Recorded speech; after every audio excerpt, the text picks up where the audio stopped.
Alam nyo ba mga idol, na may isang top high school prospect nga ang trash talk kay Michael Jordan at nangyari pa nga ito sa mismong training camp ni Jordan. Ano nga ba ang nangyari at ano nga ba ang ginawa ni Michael Jordan dito? Pero bago ang lahat, huwag kakalimutan mag-like at mag-subscribe for more content like this. Okay game! Si OJ Mayo nga ang number 1 high school prospect noong early 2000 era. Sinasabi nga ng karamihan na ito na nga daw ang susunod na Kobe Bryant ng NBA dahil parehas nga daw ng mentality ang dalawang player na ito. Bata pa nga lang si OJ Mayo, punong-puno na nga ng hype ang kanyang basketball career, kaya naman napakataas nga ng confidence ng batang ito. Tuwing summer nga doon sa Amerika, si Michael Jordan ay iniimbitahan ang mga piling high school prospects sa kanyang training camp at isa nga sa naimbitahan dito ay si OJ Mayo. Sa mga panahon na nga ito ay retired na si Michael Jordan sa NBA, ngunit palagi pa nga din itong active sa paglalaro ng competitive basketball. Paano nga ba nagsimula ang panda-trash talk ni OJ Mayo kay Michael Jordan? Sa naging training camp nga ay nagkaroon ng 5-on-5 sa pagitan ng team ni Michael Jordan at team ni OJ Mayo.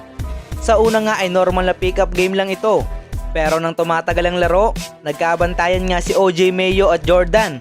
Nang maka-score nga si Mayo, bigla na lamang nitong tinrash talk si Michael Jordan.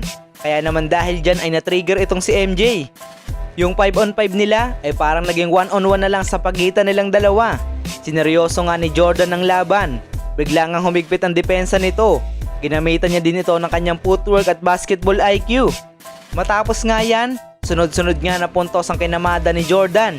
Lahat nga ng puntos nito ay galing sa fade away at post-up moves.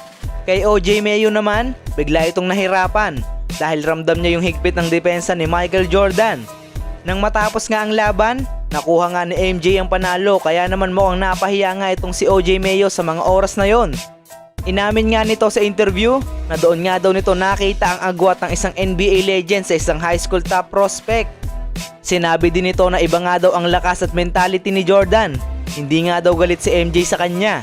At talagang pinaramdam lang nito ang pagiging seryoso niya sa paglalaro ng competitive basketball. Yung naging 1-on-1 nga nila ni Michael Jordan ay nagpa-realize kay OJ Mayo na iba pa rin ang level ng isang high school prospect sa NBA legend. Bagamat magaling maglaro si OJ Mayo, ngunit bata pa ito at kulang pa sa experience and maturity. Habang si Michael Jordan naman, bagamat retire na nga sa NBA, dala-dala pa nga din ito ang kanyang killer instinct. Ayan nga po ang kwento kung papaano tinuruan ng leksyon ni Jordan ang isang trash talker na bata. Ang kwento nga na ito ang magpapaalala sa atin na dapat maging humble lang tayo sa lahat ng oras. Para pag nakahanap na nga tayo ng ating katapat ay hindi tayo mapapahiya ng husto. Kung gusto nyo pa nga po ng ganitong klaseng content, huwag nyo namang kakalimutan mag-like and mag-subscribe para lagi kayong updated sa ating ilalabas na video. Maraming salamat po!